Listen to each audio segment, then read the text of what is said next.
31 मे पासून दिग्रस शहरात हॉटेल दरबारचा शुभारंभ।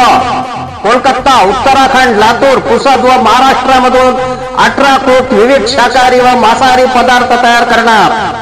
फॅमिली व जनरल सिटिंगची व्यवस्था, बर्थडे पार्टी, एनिव्हर्सरी, किटी पार्टीसाठी खास आयोजनाची व्यवस्था।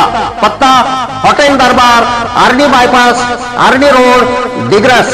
संपर्क आतिक भाई महाराष्ट्रवाले। Mobile number 8896 85 85 85 Digras.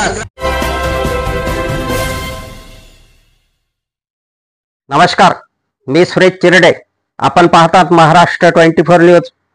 गोवंश मांस विक्रीवर दिग्रस पोलिसांची धाड।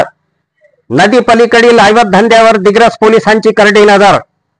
दिग्रस शहरातील मोतीनगर येथील मोहम्मद आवेश मोहम्मद रफिक कुरेशी यांच्याकडून गोमांस विक्री करताना त्यास पकडून मांस कापण्याची लोखंडी सुरी, वजन काटा दिग्रस पोलिसांनी काल दिनांक 25 मे ला जप्त करून त्यावर विविध कलमान्वये गुन्हा दाखल केला आहे। दिग्रस शहरातील नदी पलीकडे अवैध धंदे, गोवंश मांस विक्री सतत चालत असल्याची तक्रार एका माजी नगराध्यक्षाने केल्याची चर्चा शहरात आहे। त्यांच्या तक्रारीवरूनच नदी पलीकडील अवैध धंदे, गोवंश मांस विक्री यावर पोलिसांनी करडी नजर ठेवली आहे। काल दिनांक 25 मे रोजी दिग्रस पोलिसांनी नदी पलीकडील भाग पिंजून काढल्याचे बोलले जाते। आमच्या पुढील बातम्याचे अपडेट पाहण्याकरिता आताच आमच्या चॅनलला सबस्क्राईब करा व बेल आयकॉनवरती क्लिक करा। धन्यवाद।